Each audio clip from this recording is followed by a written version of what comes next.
Good evening, faithful televiewers of Dash Media. You're watching your program, The Guest of the Newsroom. Special number because we are broadcasting from Lagos, Nigeria. And tonight we are going to talk about Fintech. We are receiving a master of Fintech, a young Nigerian entrepreneur, aged 35, to talk about Fintech, what benefits. Now we are sending the transition and we'll be right back for the development of your program. See you. We are back here in Setia televiewers, and as I was announcing at the beginning of this program, we are receiving a young entrepreneur, a young Nigerian entrepreneur in Fintech under the team Fintech. What benefits? His name is Charles Avis. Good evening, sir. Yeah, good evening. Thank you so much, Eva. How are you doing today? Fine, and thank you. Welcome Awesome. on this set. Thank you so much. So, which part of Nigeria are you coming from, Mr. Charles? My state of origin is Kogi State, but I'm resident here in Lagos. Okay, perfect. So now let's talk about what brings us here, Fintech. You are a young entrepreneur, 35 years old, and already CEO of 4 enterprises. Awesome. Yeah. What do you owe your success to? I will say that my success is attached to my doggedness and my consistent drive to solve or make the world itself a better place. Growing up, I've always wanted to be able to provide a solution that is going to affect millions of people. And every decision I've made, right from 2007 and now, has been geared towards, providing such services. And that's what has created the division across the companies which I currently run. Perfect. And what motivates you? What motivated you in creating all these enterprises? Okay, so I would say profit. Yeah, it starts by the urge and drive to solve problem for a lot of people. If you look at the index of the number of people who are financially included globally, you realize that there's a huge demographic of people who are left out. Right now, the entire global financial inclusion program is built on corporation intent and decision to want to expand their businesses. But most of the time, there are villages, there are communities that the economic activities in those areas cannot provide the adequate return for corporate organizations. So those corporate organizations don't find it, worthy enough to be able to extend, their business to those places. Hence, you are leaving huge markets to be financially excluded. All right. So what I identified was, how can we provide a system through which we can reach millions of people and empower millions of people? So like I was saying, most corporations stop their expansion at the city. Why? Because the remuneration and the comeback of the profits is measurable with the investment. Right? Okay. Yeah. And your 4 companies are for the people. Is that what you mean? Oh yes, they are. Yes, for the people basically. Of course, in the process, yeah, we get to, you get to do business out of it. But the focus has been financial inclusion on a global scale, basically. Okay, let's talk about your newborn baby, the last one, Yan. What exactly are the benefits of Yan to the Nigerian community, or even to your public? Awesome. So the current problem, right from 2010 till date, we have seen a huge innovation and a huge adoption of innovation in Africa, especially in Nigeria, where you see a lot of businesses taking their business to online. And the existence of that created another problem, which is a lot of false merchants fraud. They are taking advantage of a lot of people. So what Yan is doing is bridging the gap between a buyer and seller. So Yan is an instant messaging app, just like WhatsApp. I can see it, right? It automatically converts your chat into an agreement and create an escrow between yourself and as a buyer and the vendor, such that we promote and establish trust between two parties. So it is basically a commercial app to facilitate business transactions. Basically. But it is leveraging on the natural orders of things. Now, when you check how people negotiate online, you go to Instagram, you go to Twitter, you go to all the social media platforms. All negotiations happen through chats. And that's what informed or gave about the insight to design an instant messaging app such that as you're chatting, you don't need to go to another platform to create a contract. Our AI automatically converts your chat into an agreement, and that is automatically delivered to both parties in their email, basically. And what about your first company? What are its activities and what is the name of this company? All right, you're talking about FusePay. Yeah. FusePay is a US-based company, and we're a blockchain company that is leveraging on blockchain to provide, financial inclusion solutions. There are Exactly. over 100 wallet providers in the world. So we agree with me, your presence here in Lagos, you are faced with challenges as to spending cash. Exactly. Even though you have money Exactly. in your bank, but you can't Exactly. spend that. And these are limitations. So what we are doing at FusePay through a product called FinSwitch is that we are creating what is called wallet interoperability. Okay. And this year we are going to be expanding across 15 African countries, all right, Okay. which are country inclusive, right? Yes. So, and that creates opportunity for your bank to integrate on our platform. So when you come here, you can just use your bank app directly and spend without having that barrier. But all of this thing happens through the leverage of blockchain technology. This takes me to my next question. Do you think the African market is favorable to fintech? Is it receptive? Oh yes. As a matter of fact, the global landscape is focusing on the African market because you have the population of over 1.2 to 1.3 billion people here in Africa. Okay. And that's a huge market, right? Exactly. And Nigeria is taking the forerunner of that with over 200 million population. So, exactly. And where there is number, there is value, all right? Because value is number is the basis of value. Economic value. Exactly. So, so the impact and the reception of fintech in Africa is tremendous. Even though we are yet to scratch the surface. A typical example of that would be here in Nigeria, we have just about 44 million BVN, approximately 44 million BVN holders, and that creates the basis of Nigerian financial system, including the insurance, the bank, all the fintechs who have raised billions of dollars, right? Yeah. Or who are worth billions of dollars. But that is less than 50% of the population. All right. The statistics says about 120 million people in Nigeria are youth. So we have an average of 60 million who are excluded. So the opportunity itself is huge. And needless to talk about, some of the countries which I have gone to, some of African countries where you see there is a huge gap. If you go to somewhere in Guinea, you realize that there is a huge gap in their understanding or their adoption of fintech technology. I feel, from our corporate objective that when people are empowered financially through the power of technology, business booms, you create more opportunities for African youth to actually showcase their talent on a global scale without the limit of geographical location.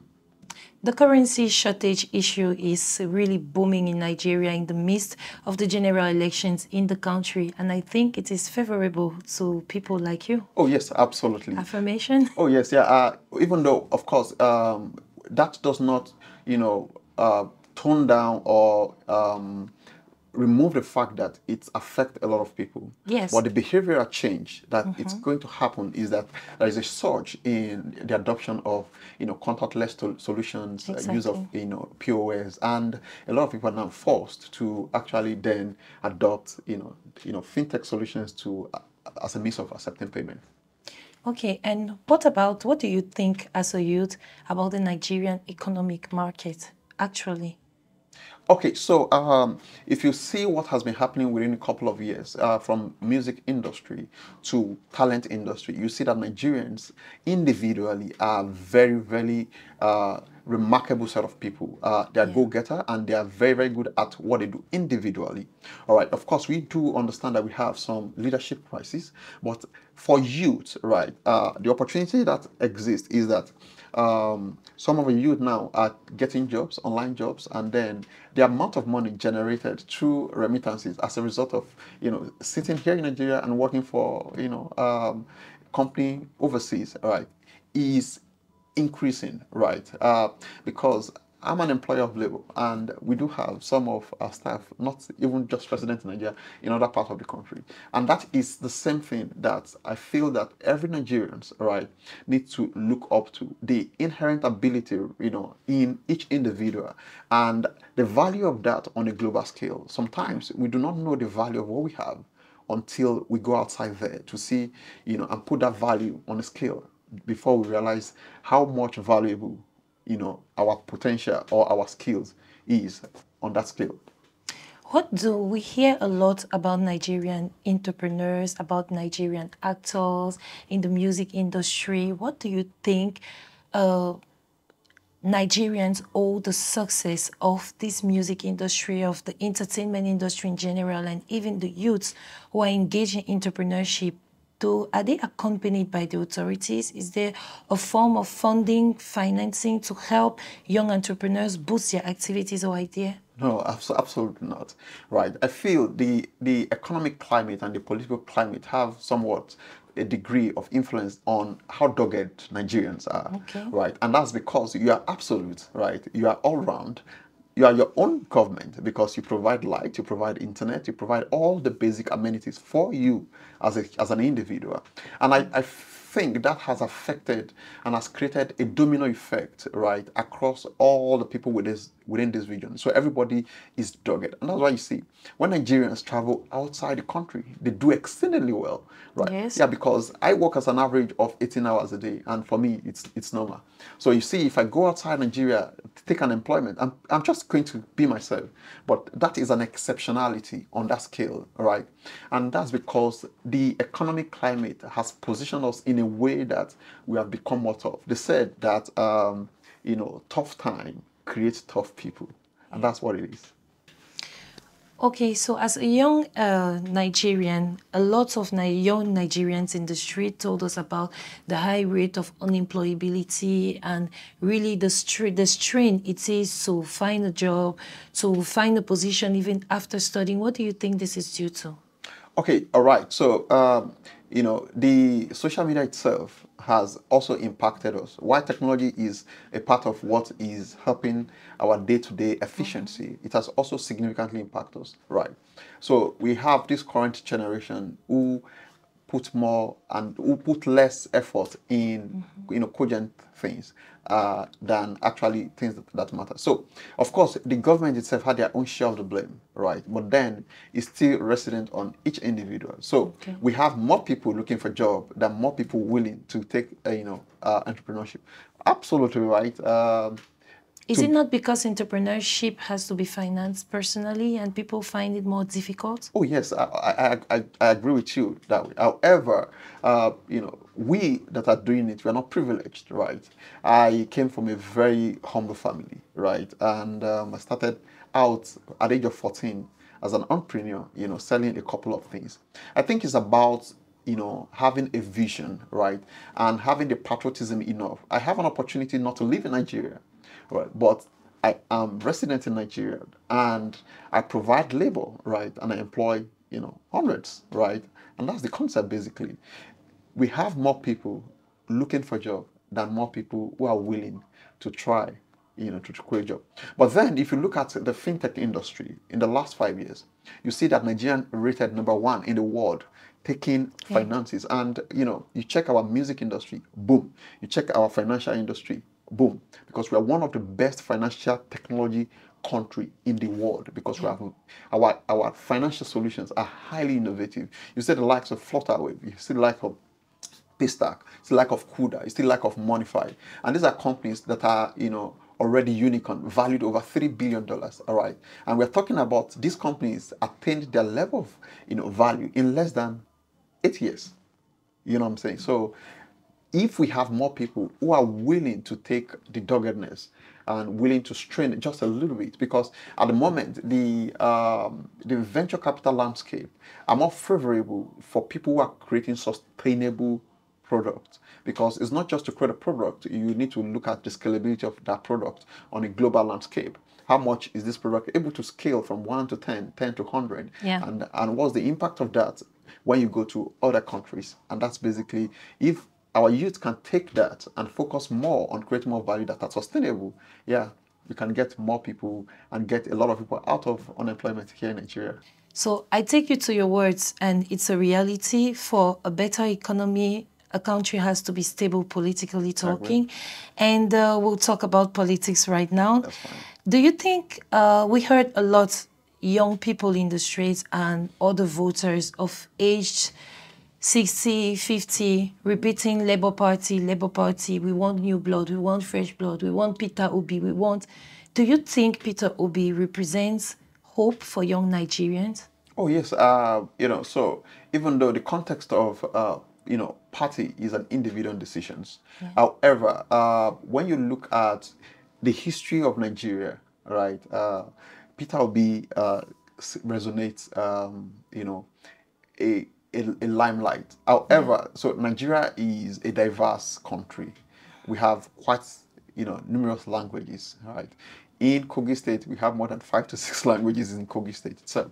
And then before you then look at all the 36 states, right, with different ethnic group and, dynamism. So you also want a candidate that have the ability to sustain structure, right? Because I have my opinion that, even though if Peter Obi becomes president today, there will still be some, people who are antagonizing, right? Yeah. And his ability to be able to bring Nigeria into that oneness, being from the east, Yeah. that I doubt. But when it comes to competence base, right, I know that he has the track record to do that, basically. Yeah. So, what, according to you, is the place of the youth in Nigerian politics? Because when scrolling the list for the National Assembly members who have to be elected as well as the presidential and vice presidential candidates, we didn't see people aged less than 50. Do the youth have a role to play in Nigerian politics? Oh, absolutely. But I do have an opinion to that. Money is the baseline for power, right? So what we need to do is we need more Nigerian youth taking their individual life, because you cannot do public leadership without first succeeding at self-leadership, right?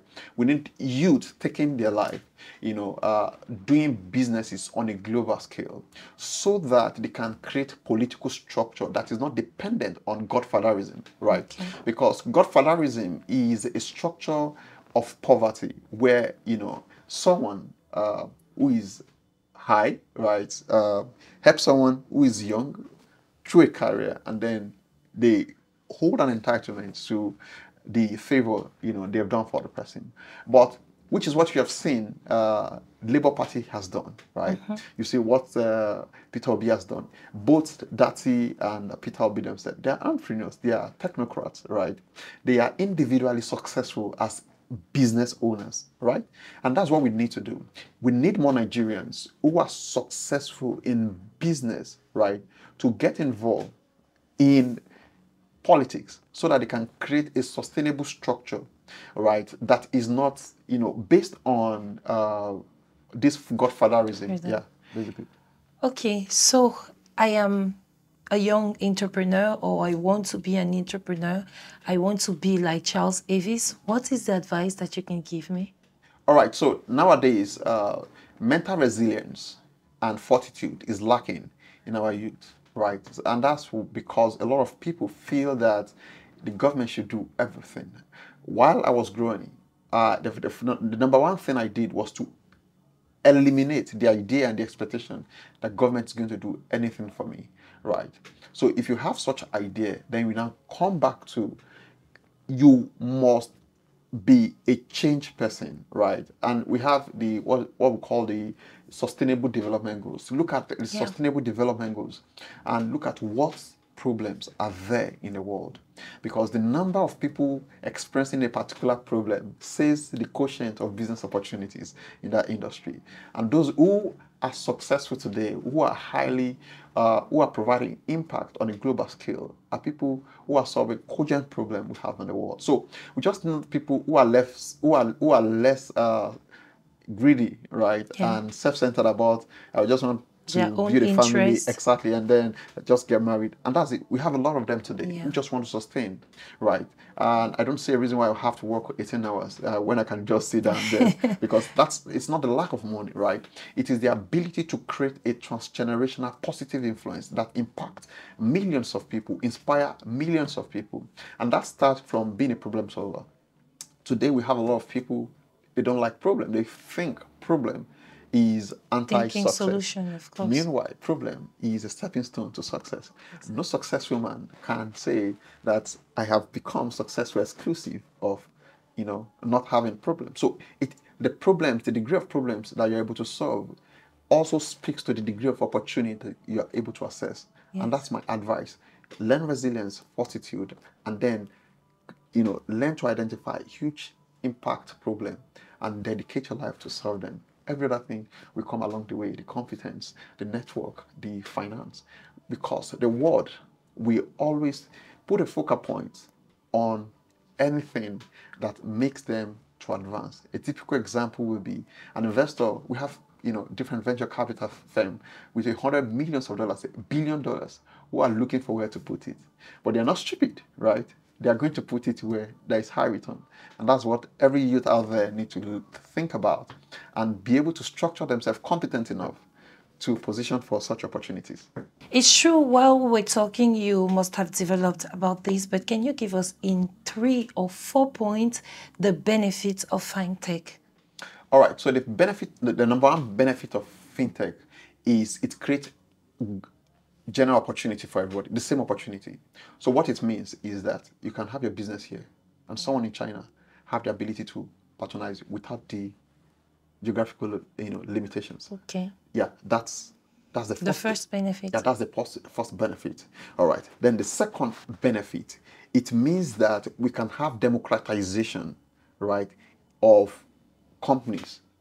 So what that means is that instead of having one big corporation serving the whole world, we can have like 10,000 of those, what's it called, small companies. Yes. So you see companies like Paystack, they created infrastructure, and small businesses can take their solution and build more on that, right? And then the other opportunities that avail is that it exposes you to unlimited economic opportunities because you are providing a solution that is digital based, right? The amount of people you can reach person to person, right, is limited. But now you can spend $100 and then reach out to 10,000 people. And that's the remarkable part of fintech. So I was speaking at Chartered Institute of Logistics and Transportation, and I was talking about the interoperability of that particular ecosystem, of the maritime ecosystem. And that is that everything that is moving, that you are using today, from the mic to your phone to your glasses, is powered by maritime, all right? But then that industry has not seen innovation, and there are opportunities in that area. Which other area there are opportunities? Trust fund, right? I was talking to some entrepreneurs who are trying to do democratization of trust fund, right? Which means even poor people can access trust fund, right? And these are the problems. These are the problems we need to look at. So there is unlimited opportunities, that economic opportunities that are created in fintech for those who are doing it.